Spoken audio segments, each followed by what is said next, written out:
Hello and welcome back to Bookish, and welcome to Tag Tuesday. This is day 2 of my week-long Tagapalooza, in which I'm going to try to get rid of my backlog of tags by doing a tag every day. This tag is the Accomplished Woman tag. Would I make a good Georgian lady? That is the name of the tag. This tag was created by Charlotte over at Coynie Reads. I think that's how you say her channel name. And I was tagged by Emma at the Overstuffed Shelf. Both of those channels are just absolutely delightful. Please go and check them out if you haven't already. Give them a chance, see what you think about their content, subscribe if you like them.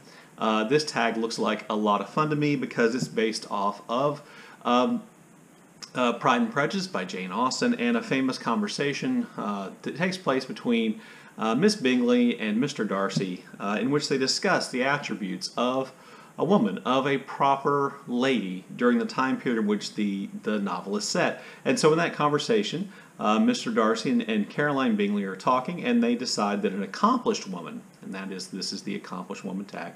An accomplished woman is a woman who must have a thorough knowledge of music, singing, drawing, dancing, all the modern languages to deserve the word an accomplished woman, and besides all this, she must possess a certain something in her air and a manner of walking, the tone of her voice, her address, her expressions, or the word will be but half deserved. So not only does she have to have accomplished all these things and have all this knowledge and all this skill, but she also has to have a certain je ne sais quoi about her that lets you know that she is in fact an accomplished woman. Now, I'm sure you're familiar with Pride and Prejudice. Miss Bingley clearly believes that she is just such an accomplished woman, and she clearly believes that someone like Elizabeth Bennet is not. And so what we're supposed to do then is, in some ways, decide if we would qualify to be an accomplished woman in the, I believe, Georgian period by the definition given by Miss Bingley and Mr. Darcy. But there are also then prompts kind of related to the different parts of their description of the accomplished woman. So prompt number 1 is music, and the prompt says to cite a favorite literary musician, can be fictional, a fictional character or a real person, but appears in a fiction book. So I went with the depiction of Janis Joplin, real live musician, singer Janis Joplin, which appears in David Mitchell's Utopia Avenue. Even though I was not particularly impressed with the novel itself, I will say that Mitchell just cram-packs the novel with all kinds of musical celebrities and icons and musicians of the late 60s, period of the late 60s. And there is a scene on top of a hotel, I believe, in Los Angeles, where Janis Joplin is a character, and she is earthy and sassy and kind of just a really pleasant, fun character, and I like that depiction a lot. That's how I kind of like to imagine Janis Joplin being. Prompt number 2 is singing, and that is to give a poetry recommendation. I think my most common poetry recommendation I give on my channel is for Nikki Giovanni. Nikki Giovanni, an African-American poet who pretty much knew everybody in the 1960s, from James Baldwin to leadership figures within the Black Panther Party, to Maya Angelou, etc., and she wrote a lot of poetry. Some of that poetry is directly related to civil rights and the struggles of African Americans, and some of it is just evocative of the experience of being an African American person and family and food and all kinds of just great stuff. And I love her poetry. It has a certain musical rhythmic quality to it, which I just find to be really good. And you know, since I'm not a big poetry person, her poetry appeals to me a lot. By the way, if you're ever looking just to read poetry, there's an organization online called the Poetry Foundation, which basically gives you a good sampling of almost everybody's, any poet of notes, poems. Sometimes they're directly like images from Poetry Magazine. Sometimes they've typed them out. Sometimes they actually have audio recording of the author or someone else reading the poem. So, I'll leave a link to Nikki Giovanni's page in the show notes down below. Prompt number 3 is drawing a book with a beautiful cover. So this is actually one of my things. Books with unusually tactile, aesthetically pleasing covers. And it's not just, an arrangement of flowers or some kind of funky thing on the front, which makes it aesthetically pleasing to me. To me, it's kind of the whole package. And my latest kind of obsession as a physical object book is Judas Lansky's An Inventory of Losses. My feelings about the book itself are mixed. I thought some of the essays in here were great, some a little confusing, some didn't seem necessarily to be on topic, but man, is the book amazing. I don't know if you can see it. It's this kind of modeled black and white or black and silver colored. It looks like it could be, you know, a portrait of the night sky with all the stars. It could be, you know, skin texture. It could be all kinds of things on the back too. And it's one of those books without a dust jacket. It has a hard cover. The shape of the book is really pleasing anyway. So I realized it was supposed to just be, I think, about the cover, but I went with this one because of the whole kind of aesthetically pleasing elements of the book. And I believe Judas Lansky actually designed the book as well. Prompt number 4 is Dancing, a book with a lively plot. I think I might have mentioned this book here before, but I went with John Barth's book, The Sockweed Factor. This is a book which basically follows a character who believes himself to be a poet named Ebenezer Cook, who has inherited a tobacco plantation in colonial Maryland in the 1600s, and he's going to travel to Maryland to try to manage that.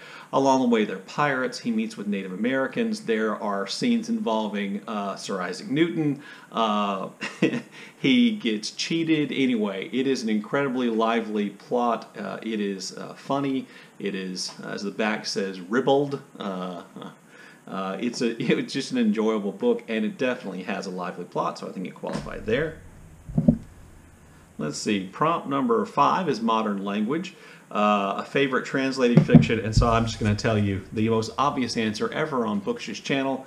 Anything by Honoré de Balzac would be my favorite translated fiction. There's no way around it. He's my favorite author in translation. By the way, this book also has a beautiful cover. I like the colors. I like this picture of the Paris Metro.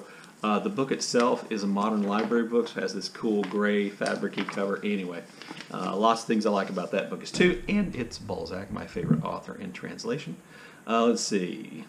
Prompt number 6, Something in Her Air and Manner of Walking, a book with a strong atmosphere.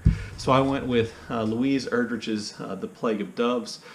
This one, I think, is a little bit more atmospheric than some of her other novels, because not only does it combine the atmosphere of and the tension inherent in reservation life for First Nations people in the United States, and the tension that exists along the borders between First Nations people living on the reservation and descendants of white settler people, or white people living along the edges, and the crossover and the law enforcement issues. It has all that. But this is also a book about secrets, about the destructive nature of secrets, and you know, how those secrets then spin out and have damage that go far beyond the initial tragic events. And so I chose this book for having a certain air, I think is the way it was put.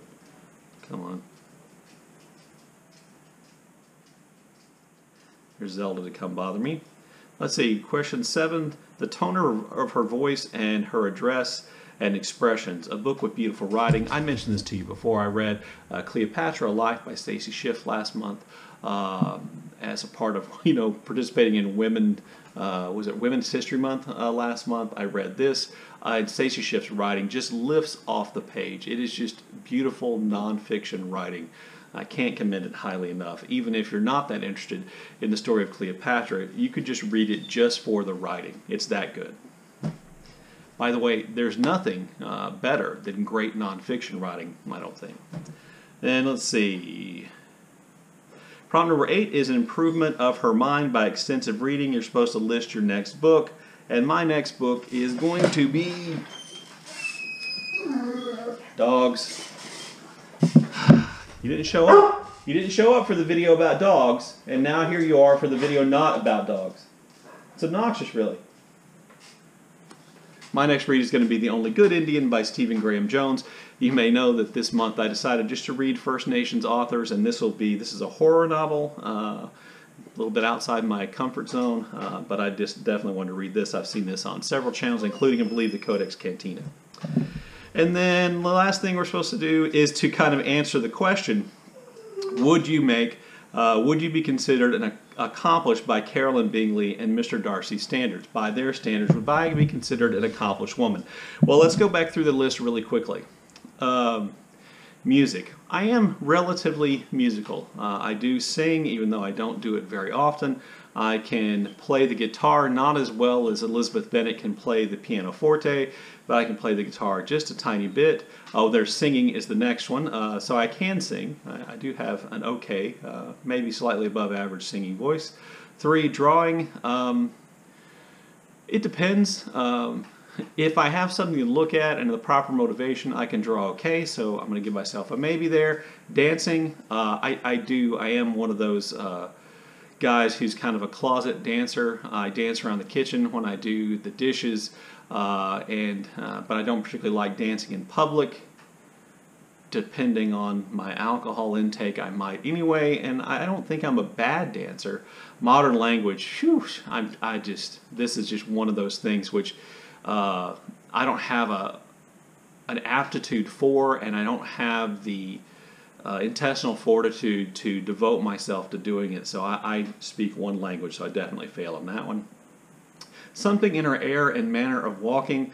I walk funny. My mom says it's slew-footed, and what that means is my feet turn out when I walk. So I don't think I have a manner of walking that would qualify. Then let's see, the tone of her voice, her address, and expressions. I think I'm okay there, maybe. And then last, improving my mind by reading. Absolutely, I read. So I think I would make a slightly below average accomplished Georgian woman, according to the Bingley standards. Maybe, along the lines of Charlotte, Elizabeth's good friend Charlotte, which means I get stuck with Mr. Collins.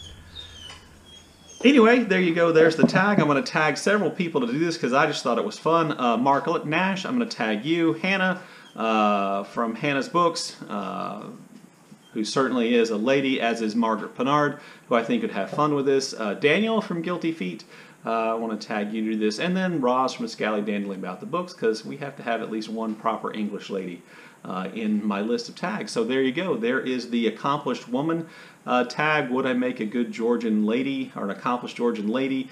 Thank you to Emma for tagging me. That was a lot of fun. Look forward to your comments in the comment section below. And as always, thank you for watching.